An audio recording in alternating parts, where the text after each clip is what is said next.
Mulai datang macan satu, itu bukan satu sampai tiga.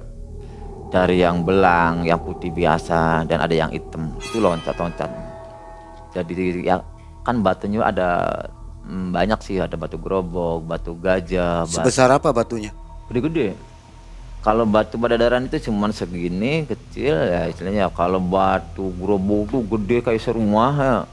Nah di situ saya itu nggak sadar. Pas sadar tuh seolah-olah saya itu kayak di ruangan apa ya? Jadi Mas Ruli menyaksikan waktu Kang Maman ini pingsan. Ya, Seperti apa pingsannya itu? saudara Maman ini seperti diambil alam bawah sadarnya. Kehidupan yang gelap kini menyelimuti diri. Jiwa terhuyung memasuki alam yang rapuh. Di gerbang goib, tangisan lirih menggema. Hanya penyesalan yang kini menjadi saksi. Duhai Tuhanku, bisik jiwa yang lunglai. Aku tersesat, terlena di jalan yang usai. Kan ku tebus dosa dengan tangis dan doa. Kan ku sembah engkau dalam sujud sempurna. Ucap Kang Maman.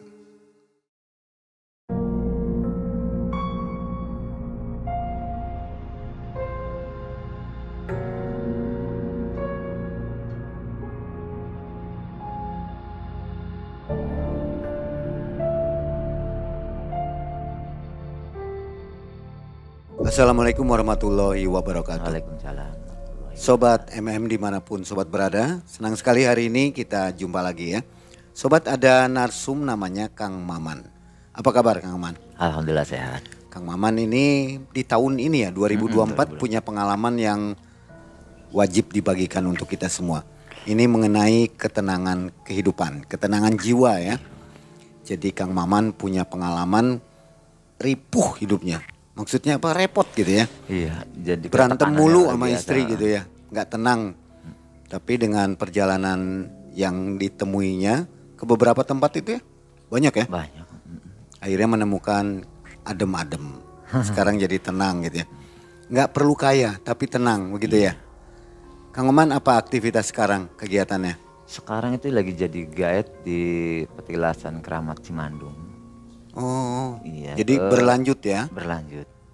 Jadi ngebantu jamaah yang kebanyakan orang-orang pusing, yang nyari ketenangan. Tapi bukan nyari pesugihan bukan? Nggak ada.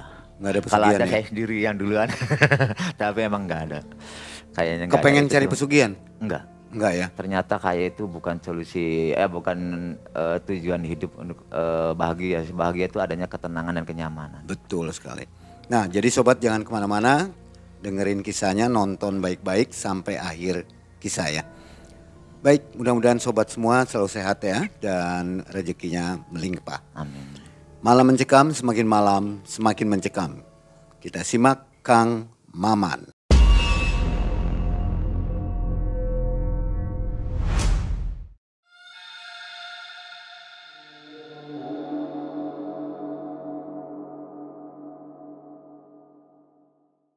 Jadi begini Main, awalnya saya itu sebenarnya sih usaha lancar, rumah tangga ya luar biasa, bahagia. Berawal dari mulai tekanan-tekanan tuh berawal dari ekonomi. Tadi saya ngerasa hidup tuh wah luar biasa. Punya istri, punya anak, ya pokoknya dengan orang lah. Rasa Bahagia ya? bahagia. Tapi mungkin hidup tuh bener ya, yang namanya hidup tuh ujian atau yang namanya hidup tuh perjalanan, gak mungkin enak aja dan gak enaknya. Mulailah datang masa-masalah, menurut saya masa-masalah yang sulit, yang berat lah. Sampai kayaknya itu kayak gak sanggup mikulnya juga. Dan dulu saya itu pemborong proyek bangunan. Ya kadang luar kota, dalam kota. Dengan lumayan lah, dengan untung-untungan lumayan. Bangun-bangun rumah gitu? Bangun rumah, proyek kayak di mall, ke Bandung, ke Sumedang, kemana kayak luar kota. Terus lama-lama mungkin dasar rezeki lagi, serta proyek itu mulai kosong-kosong, gak ada proyek dan bos juga mungkin rupanya lagi gak ada job. Ya masih di tahun sekarang 2024. Mulai dari itu saya itu berpikir, wah mulai ekonomi itu mulai sulit lah. Jadi kayak utang mulai numpuk, istri ngomel-ngomel, nuntut istilahnya dalam arti harus gimana. Sedangkan saya sendiri pusing ya. Proyek sudah mulai nggak jarang. ada, iya. Akhirnya main ke adik yang namanya Mas Ade aja lah ya, nama disamarin ya.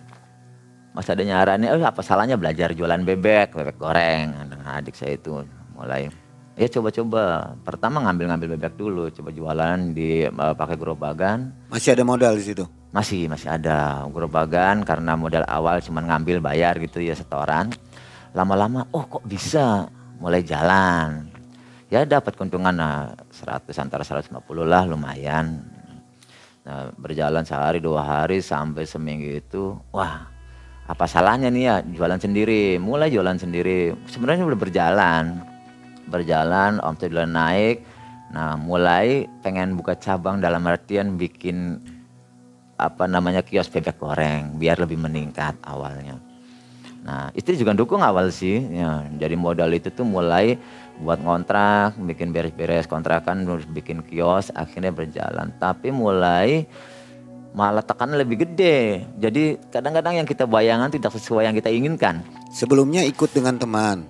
Adik Dengan adik bebek dulu, setelah bisa buka sendiri buka gitu? Sendiri. Ternyata mulai malah buka kios itu kan mulai awal, jadi belum ada pemasukan yang gede, cuma pas-pasan buat buat belanja bolak-balik. Nah mulai itu tuntutan bayar utang kan mulai harus. Nah di situ istri itu mulai nggak sabar, dalam artian mulai sikapnya berubah lah, karena mungkin tekanan dari utang, mungkin ada yang nagih utang, ada setoran ini dan itu. Mulai saya itu kan arang ke istri yang sabar ya, ayah lagi ngerintis dalam artian mau buat ya kan dibuat jangka panjang. Jadi kita wajar lah nama usaha, pertama kita istilahnya ya prihatin lah. Nah akhirnya itu tuh nggak mau, dalam arti nggak ngerti proses. Dia taunya nggak bisa dalam arti kata jawaban sabar tuh.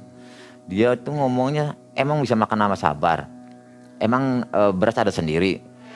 Misalnya bayar utang emang harus bisa dibayarnya nanti. Wah pokoknya kata-kata itu banyak lah ya. Kayak misalnya listrik bisa nyala sendiri, kan harus bayar ini itu. Sedangkan saya kan belum ada pemasukan dari usaha yang kedua yang sedang berjalan. Mulai berawal dari itu saya tuh mulai kerasa ada tekanan tuh, malah jualan tuh tambah jatuh. Karena mungkin banyak pikiran, jadi jualan pas musim hujan juga waktu itu tuh, wah kacau.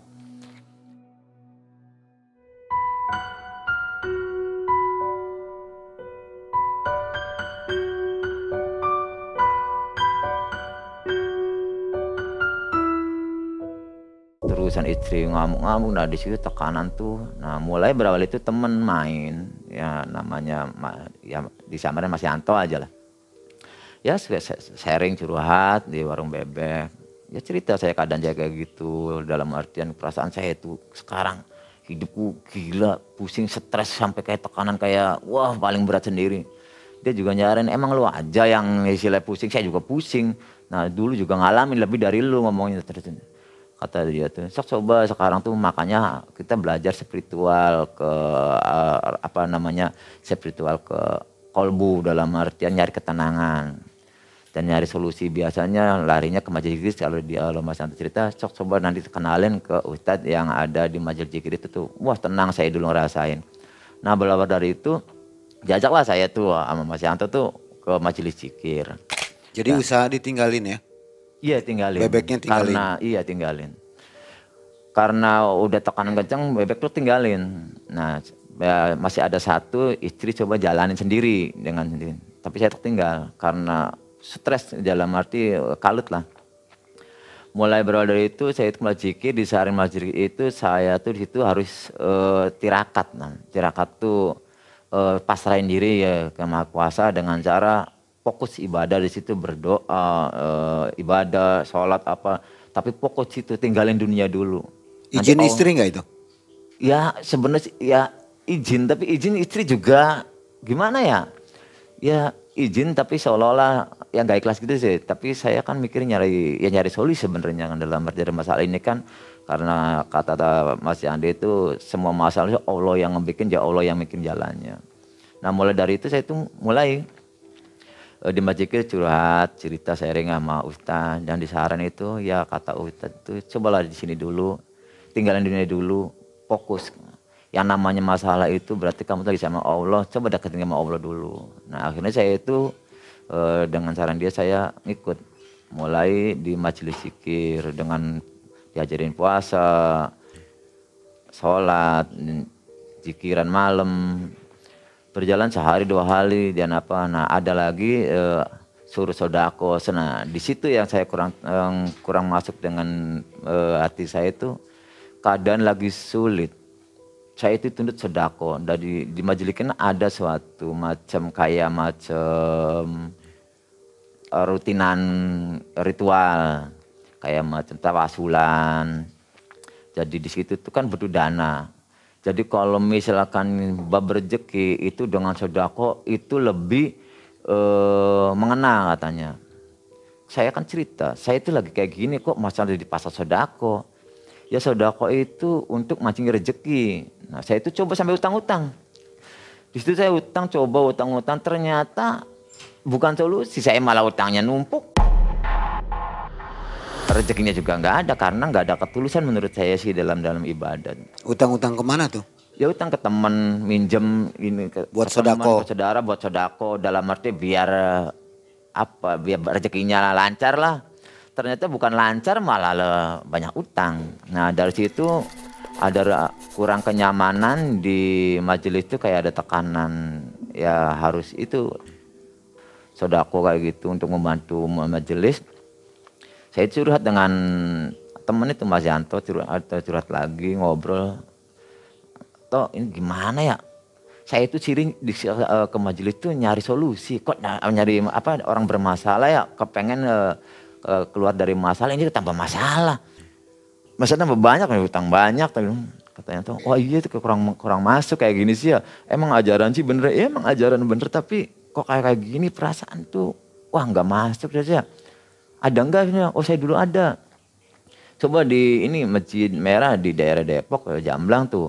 Enak zikiran itu banyak yang pada sukses itu. Jadi istilah ada solusi, ada jalan keluar ketika permasalahan. Cari tempat lain. Nah mulai coba Mas Anta ngajak, ayo kapan kamu di situ? Ya udah besok mulai ke Masjid Depok. Acaranya apa, ritual apa? Ternyata di situ ada tawasulan atau hajat malam tuh dengan zikiran-zikiran dari jam 12 sampai jam subuh lah. Mulai di situ ketemu sih ada ketenangan, gak ada tuntutan materi apa ya, istilahnya dengan tulus berdoa aja. Mulai situ ada rasa nyaman. Ternyata lari ke tempat tirakat dengan spiritual rohani itu enak, adem, tenang. Seolah kita pasrahin masalah ke Yang Maha Kuasa. Dari situ tuh ada lagi enggak sih tempat yang lebih bagus ini?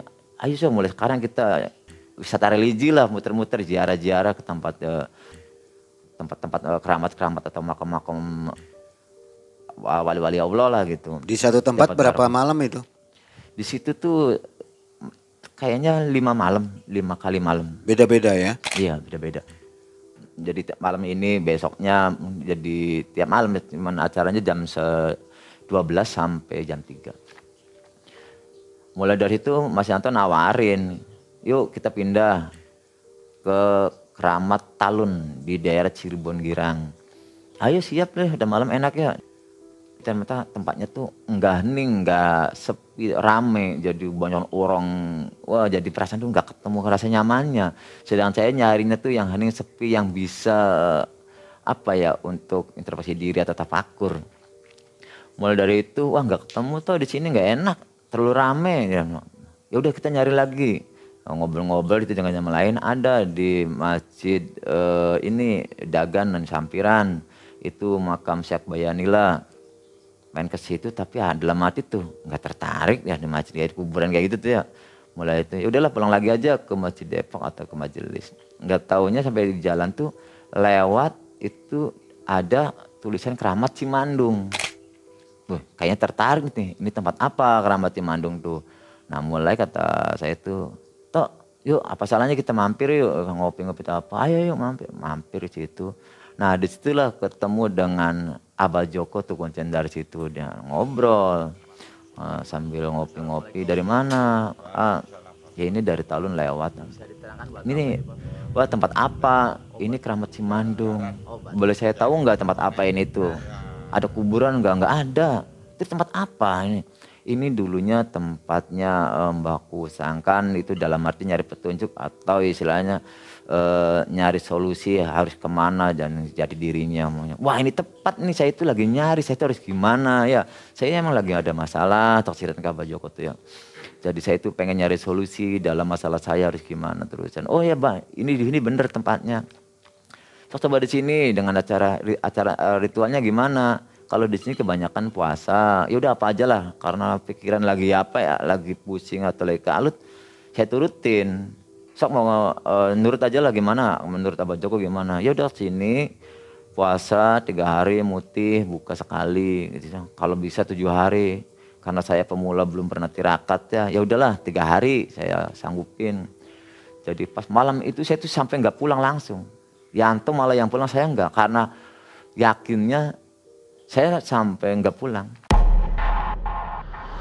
Kata Abah Joko tuh, udah kamu puasa aja hari ini. Waktunya pas kalau ditemukan hari lahir tuh kamunya harusnya hari ini. Makanya saya tuh nggak pulang waktu itu langsung. Tok, gimana itu? Ya udah kamu kan nyari solusi hidup ya. Siapa tahu di sini ketemunya, udah muter-muter kayaknya. Jadi saya itu nurut. Ya udahlah. Ya udah nanti gampang, nanti saya juga akan sering jenguk sini. Akhirnya mulai si Anto tuh pulang. Saya malam itu langsung di situ langsung malam suruh jikiran, malam itu tuh suruh sholat taubat, sholat hajat dan jikiran, suruh baca sholawat, istighfar, ya nurut aja dengan istilah anjuran-anjuran Abah Joko. Berawal dari itu besok mulai puasa, itu puasa disaranin itu puasa 3 hari itu mutih karena saya baru-baru tirakat ya, jadi belum kayaknya takut nggak kuat yang lama-lama, jadi mulai dari awal ya kecil-kecilan dulu puasanya tirakatnya. Sama Abah Joko tuh disaranin tuh Mang, jadi suruh tawasul di Batu Grobog. Nah, karena saya pengen lagi kalut, pokoknya sok saya sampai ngomong ke Abah Joko itu, udah Bah, sok saya sih mau diapain aja, mau suruh apa aja, yang penting saya itu pengen nyari solusi dari masalah saya ini, pokoknya kayak gitu.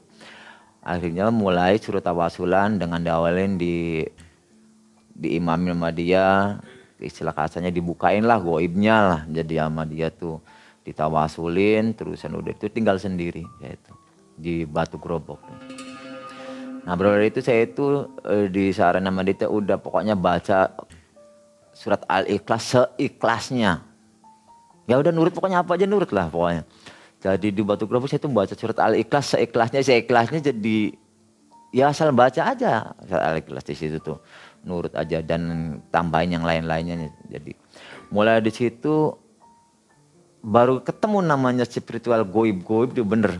Itu di dalam ruangan? Dalam ruangan. Batunya tuh ditutup kayak macam rumah di dalam. Yang diyakinin itu pertapakannya Mbah Kewu Cirebon Girang, Mbah Kusangkan. Kalau waktu tawasul itu jam habis Isya, antara jam 8:30-9-an. Itu tawasulan. Akhirnya saya itu di situ tuh matiin lampu semua karena keyakinan situ tuh gelap tuh lebih mengena gitu. Kata Mbah Jokonya, matiin lampu sok kamu di situ jikiran dengan bakar dupa atau kemenyan di situ kan ada. Akhirnya itu tuh baru ketemu spiritual goib tuh. Berawal dari karena atasnya terbuat itu atapnya tuh dari seng atau bajaringan gitu tuh ya. Wow, seolah-olah dihujani batu awal. Jadi seolah-olah ada banyak pohon awal buah yang jatuh di atas, kemudian kayak udang lari-lari di atas. Wah, kok bisa kayak gini itu ya. Yakinnya kan orang lagi teriak kan, wah ini cobaan atau inilah ujian gitu. Itu malam pertama itu terlewati lah, belum ketemu bener dengan spiritual yang istilahnya. Terus malam kedua itu mulai disaranin untuk tirakatnya di batu Padadaran. Nah, mulai malam itu tuh Mang ya, jadi tiap malam harus bergantian batu maksudnya. Jadi tiap malam tuh udah di batu lainnya. Nah malam gimana maksudnya pindah-pindah batu? Pindah-pindah batu. Jadi ya kan batunya ada banyak sih, ada batu grobok, batu gajah. Sebesar apa batunya? Gede-gede. Kalau batu Padadaran itu cuma segini kecil ya istilahnya. Kalau batu grobok tuh gede kayak serumah ya. batu gajah ya gede lagi, dan batu perahu gede. Saya segede-gede terus batunya, emang gede semua sih. Itu diyakini dulunya mbakku itu nyari apa namanya petunjuk tuh di batu-batu itu. Jadi saya tuh wah ya saya istilah nuruti leluhur aja lah. Malam kedua itu di Batu Padadaran memang ya, jadi saya tuh orang lain tuh jarang yang berani duduk di Batu Padadaran tuh. Kalau misalnya hajat saya dianjurin sama Abah Joko, sok kamu berani enggak misalkan apa hajatnya di atas batu. Karena pikiran lagi maknya jadi kalut. Pokoknya saya itu berani aja lah, kasarnya harus apa juga berani. Nah, jadi diantar pertama sama Mbak Joko ke atas itu, karena tempatnya naik ya, tinggi di atas bukit. Mulai di situ disuruh duduk di atas batu, ya biasa dia tawasul dengan bakar dupa, terus ditinggal dengan suruh keyakinannya minta sama Yang Maha Kuasa. Akhirnya saya sendirian. Di situ tuh pertama itu tuh kayak macam bayang-bayangan, lewat-lewat. Terusan apa kayak suara-suara kerasa kerusuk kan, karena banyak semak belukar di pinggir-pinggirnya kan, namanya di atas bukit ya, di hutan.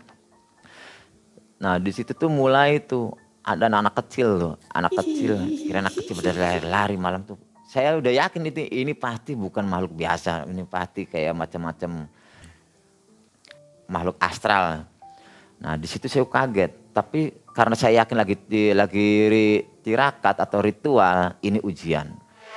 Jadi itu saya yakinin pasti nggak apa-apa. Saya tuh lebih banyak berdoa, tetap berdoa, berzikir. Ya anak kecil itu udah lari, tapi ya mungkin kata orang ya saya juga belum paham, mungkin tuyul atau apa, tapi itu ada rambutnya juga nggak terlalu kecil, agak gede kayak anak kecil main aja muter-muter di batu. Saya tetap diem dengan yakin ini cuman godaan. Nah di situ juga ada bayangan putih, kayak bayangan putih lewat dari arah depan ke samping lewat. Saya di situ tuh pejamin mata lagi, melek lagi, masih ada lagi semuanya. Sebenarnya saya takut, tapi di situ bener-bener mental itu karena apa? Karena mungkin udah kalut, kayaknya nggak takut apa-apalah perasaan tuh, karena mungkin beban pikiran yang luar biasa. Saya tuh yakin situ, malah dalam hati kayaknya suatu dukungan, jangan dalam arti seperti saya kayaknya hajat mau dikabul karena udah masuk dunia spiritual. Mulai dari situ saya ada keberanian dengan yakinan nggak apa-apa, itu malahan dari semak belukar tuh ada suara kemeras gitu, jadi karena pinggirannya di Batu Padadaran itu pohon-pohon banyak sih, pohon gede, semak-semak belukar. Itu ada makhluk loncat, bayangan putih, perasaan pertama tambah jelas ternyata itu macan belang putih.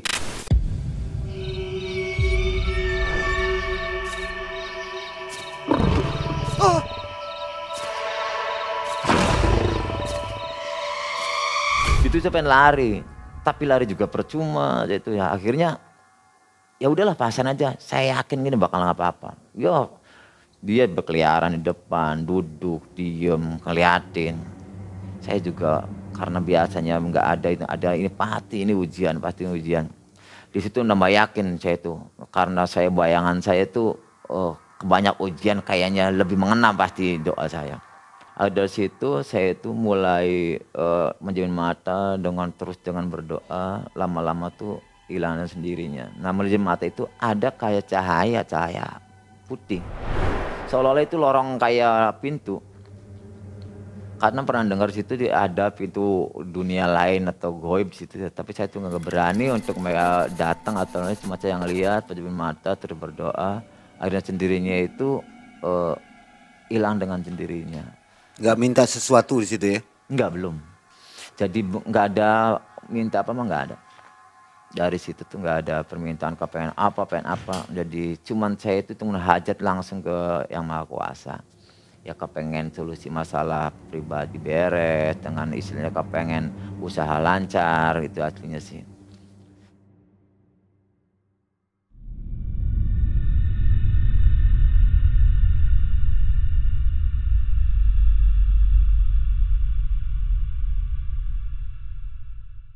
Akhirnya malam ketiga itu adiknya Abah Joko tuh nawarin sendiri, ya kuncen Abah Joko tuh ngai.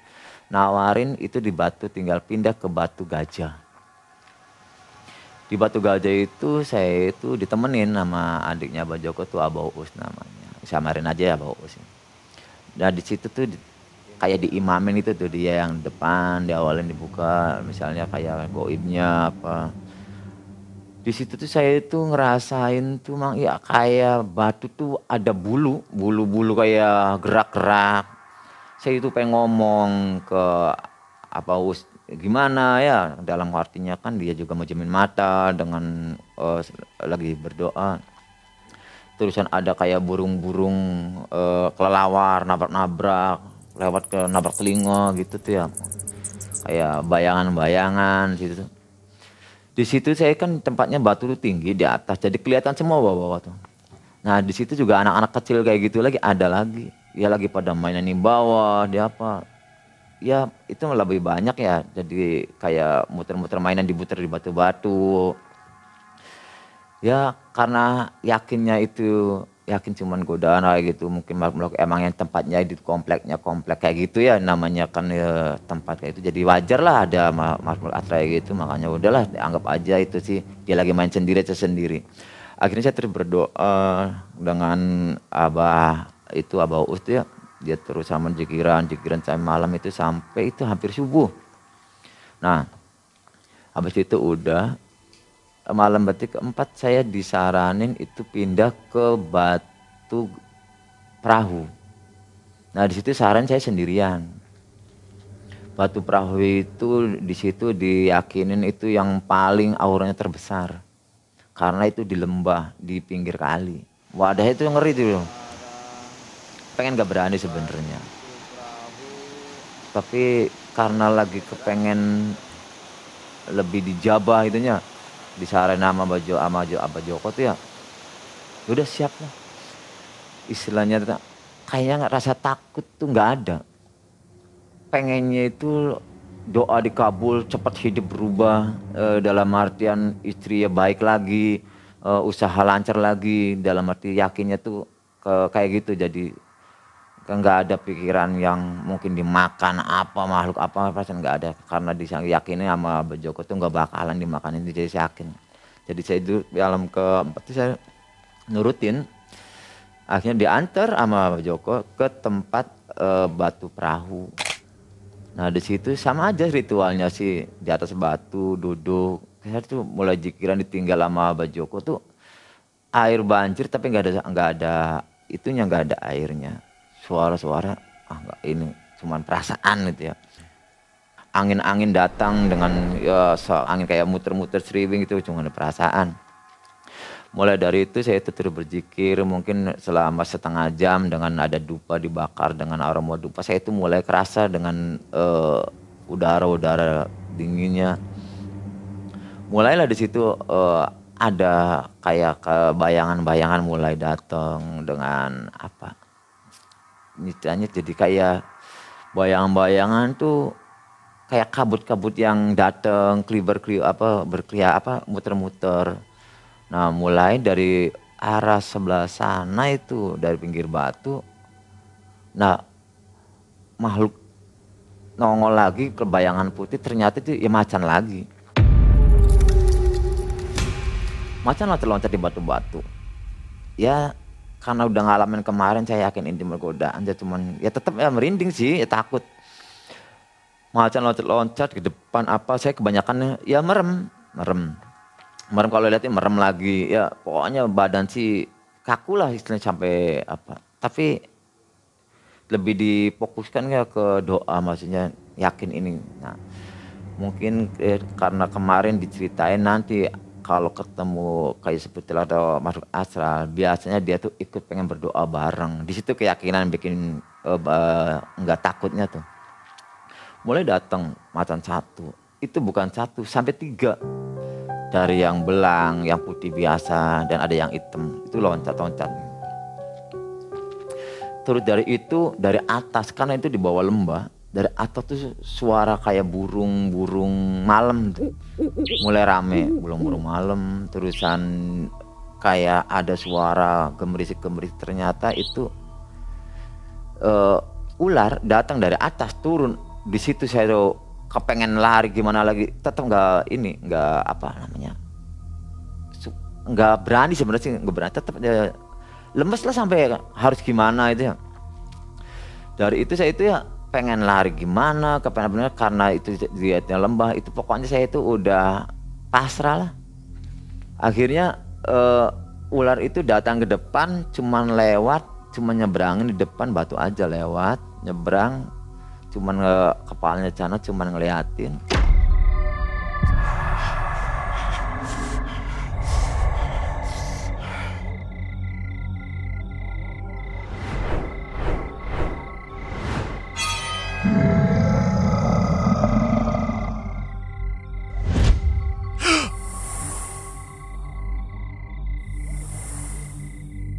Cuman lewat, sekedar lewat, nggak ganggu, nggak apa. Nah, saya tuh di situ saya malah menjemin mata, jadi apa? Tetap takut ya.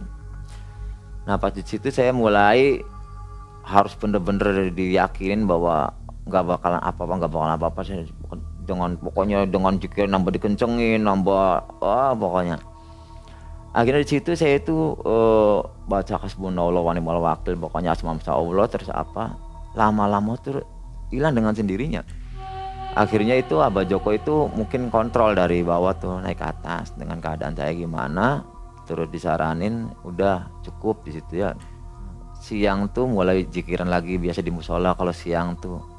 Di situ tuh ada lagi pas waktu sholat, habis sholat duhur zikiran dia.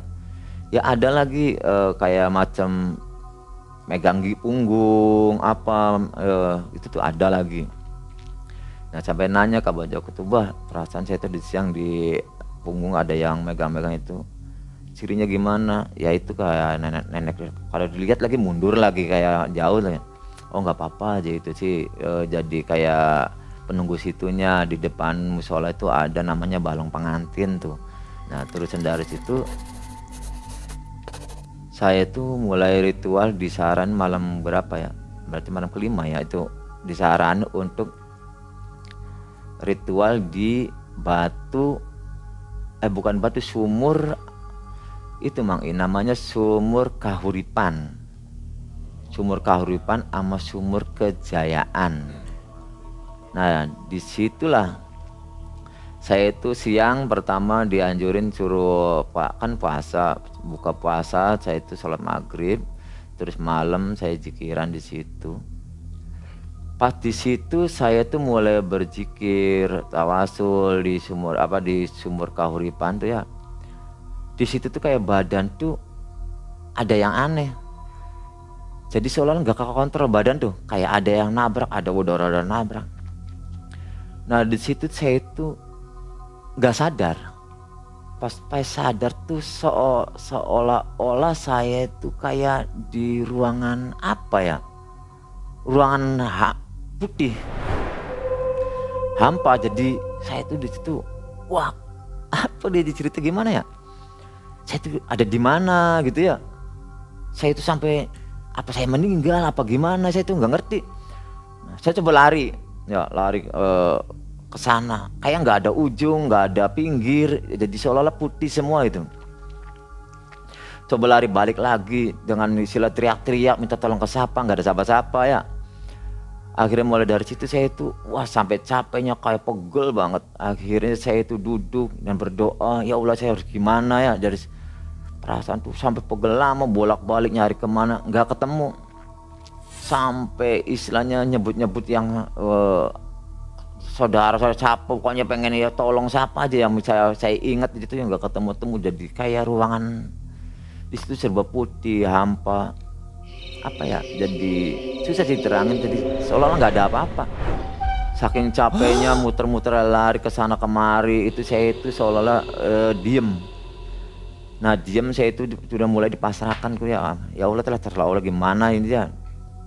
Nah, pas saya tersadar itu di situ tahunnya depan saya itu ada Mas Ruli.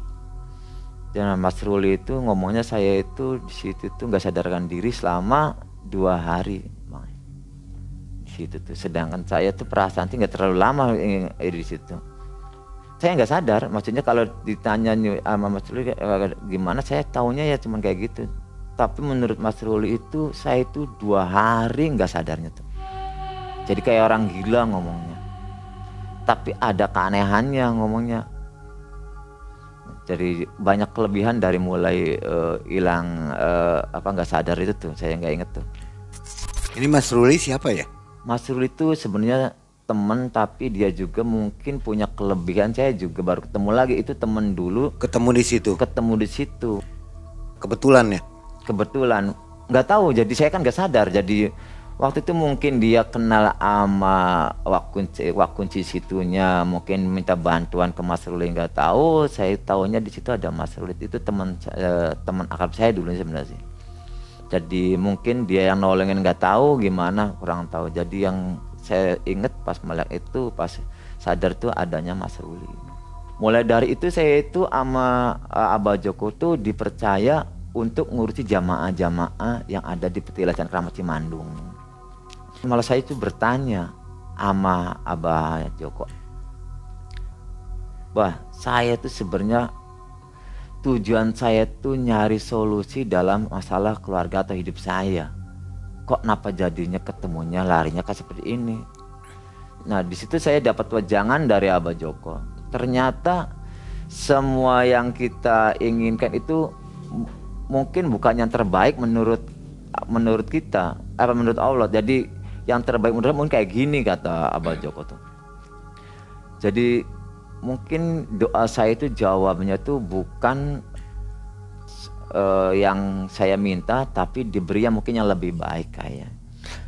Tapi saya rasain tuh mulai dari situ saya ketemu kenyamanan, mulai dapat mulai ada rasa-rasa semangat hidup, karena yakin bahwa hidup itu udah diatur sama Allah ya. Jadi mulai itu saya itu mulai berperilaku kayak bukan perilaku baik ya, karena jadi ngisi waktu dengan nyapu, bersihin tempat tirakatnya, tempat keramatnya, bantu-bantu. Di situ ada namanya Abah Jarot ya, yang jualan kayak kopi apa. Saya mulai ngebantu di situ tuh. Lama-lama akhirnya saya itu kayak dianggap anak sama Abah Jarot. Nah, lama-lama membantu, saya tuh sampai di situ udah, "Man, kamu jangan mikirin apa-apa di sini tuh. Tirakat aja yang benar, dan nanti pokoknya pasti ada jalan keluarnya. Nah, pasti nanti ada masanya, setiap masa itu pasti ada jalan keluarnya, dan istilah ada ujung, ada istilahnya ada pangkal, ada ujungnya, ngomongnya pasti ada waktunya. Sekarang kamu jangan mikirin tirakatnya benar di sini, ibadah-ibadah yang benar. Kalau makan apa seluruhnya gampang, tanggung jawab saya," kata. Jadi saya itu di situ tuh udah nggak mikirin yang namanya makan, minum apa, itu dijamin sama Abah Jarot. Akhirnya saya situ tuh dapat kerjaan jadi guide Cimandung dan ngurusin jamaah-jamaah, dan saya tuh bisa ibadah lebih tenang. Dan di situ saya dapat kenyamanan, istri juga mulai ada perubahan. Akhirnya mulai ya hidup normal lagi. Jadi tenang ya? Tenang ketemunya. Nggak usaha lagi jualan bebek? Enggak, jadi guide di situ tetap, karena sampai sekarang? Iya, sampai sekarang. Jadi inti dari kisah ini mendapatkan ketenangan ya? Dapatnya ketenangan dan dapat manfaat, bisa membantu orang. Kalau untuk rezeki pendapatan begitu? Alhamdulillah saya kalau pendapatan itu belum terlalu banyak, tapi dapat ketenangan. Istilahnya kalau buat makan sih udah mulai dapat ada. Untuk biaya keluarga? Iya, alhamdulillah. Misalkan ada mungkin orang yang jamaah situ yang mungkin kabul dengan sukses ya, dengan ngasih ikhlasnya ada lah gitu. Utang-utang istri terbayar semua? Udah mulai bisa ngebayar. Malahan waktu dagang nggak terbayar? Malah dagang ya? nggak ketemu. Ini yang kecil malah lunas Iya. begitu ya? Dan ada kadang-kadang gitu tuh nyari ngasih job dari yang dibantu. Tak terduga gitu ya? Iya, terduga. Jadi banyak kejadian terduga lah. Sampai hari ini berarti perjalanannya itu berapa bulan itu? 6 bulan.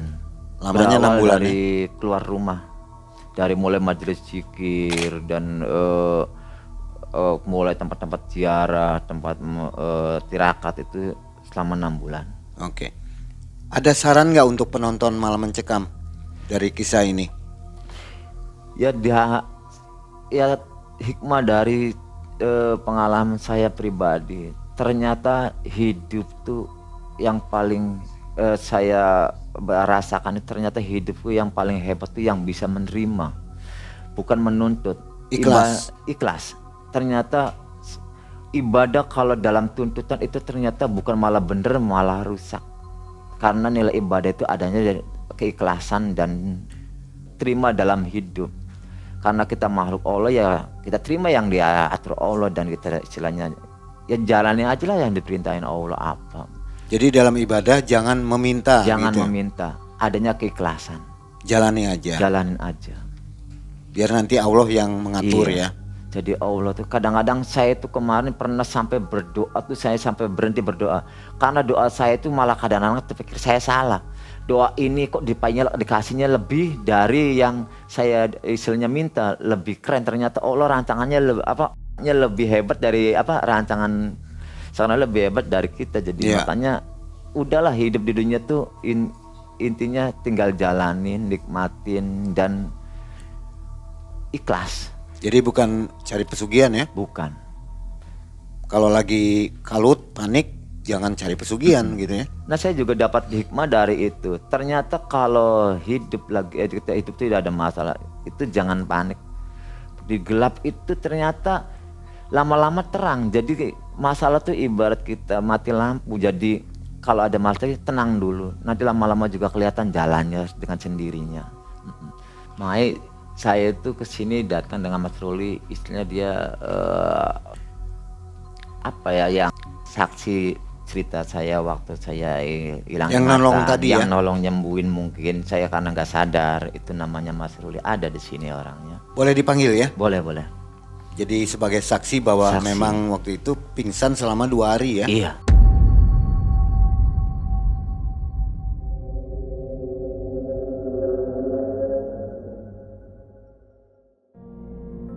Ini Mas Ruli ya? Betul. Jadi Mas Ruli menyaksikan waktu Kang Maman ini pingsan. Ya. Seperti apa pingsannya itu?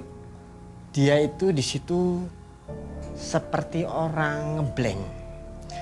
Jadi ditanya ataupun dipanggil sudah tidak bisa menjawab. Dia hanya senyum atau seperti bertanya ke seseorang. Jadi ngobrol sendiri. Dia nggak sadar ya? Dia nggak sadar. Nggak sadar. Dalam artian dia tuh benar-benar nggak kenal semua orang. Nah Mas Ruli bisa ada di situ lagi ngapain? Nah itu saya dipanggil sama juru kunci Abah Joko itu. Abah Joko itu memanggil saya bahwasannya saudara Maman ini tidak sadar. Waktu pergi nggak bareng kan? Enggak. Jadi ketemu di sana. Ketemu di sana. Ketemu sana itu karena saya dipanggil sama Abah Joko.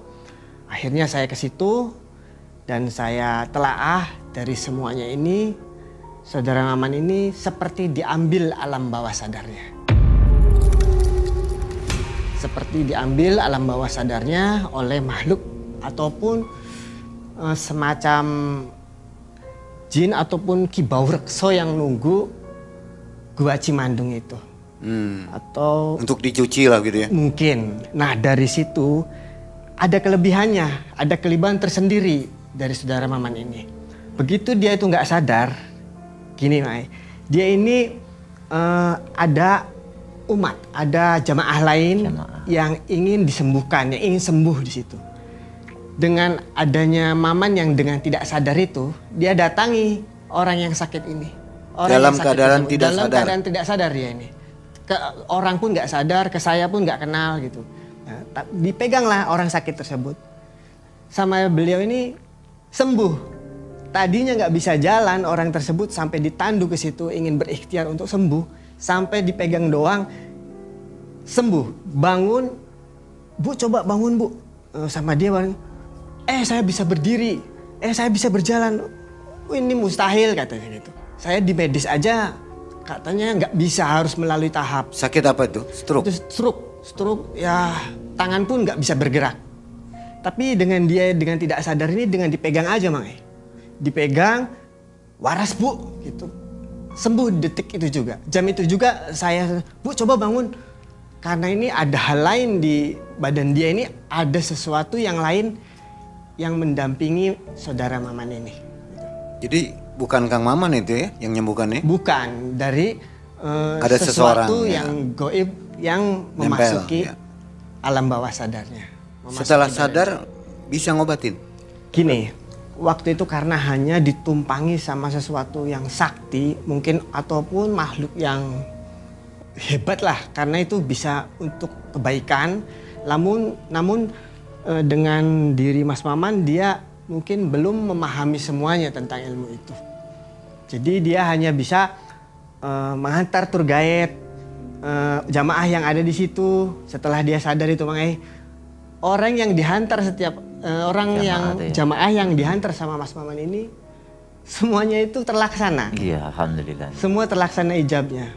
Namun taklah Allah alam bisawab, kalau untuk menyembuhkan dengan hal istilah sekarang ini mungkin kayaknya menurut saya tidak bisa karena dia hanya ditumpangi sesuatu yang sakti gitu. Jadi mungkin kalau lagi hoki ya, Mungkin moodnya lagi pas mungkin bisa. bisa. Begitu. Oke, sobat juga harus nonton videonya Mas Ruli ya, ini yang di atas ceritanya juga mantap tuh. Nanti setelah video ini nonton lagi. Oke, baik Mas Ruli, terima kasih ya. Oke, Pak. Jadi membuktikan, menguatkan bahwa kisah ini benar-benar nyata begitu ya.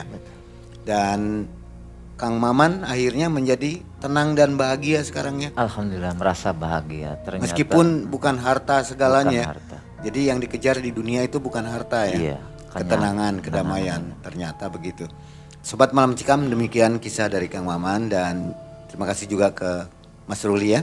Sudah mau membagi kisahnya, menjadi saksi juga. Ya. Sobat, kita akan segera jumpa di video selanjutnya. Assalamualaikum warahmatullahi wabarakatuh. Waalaikumsalam.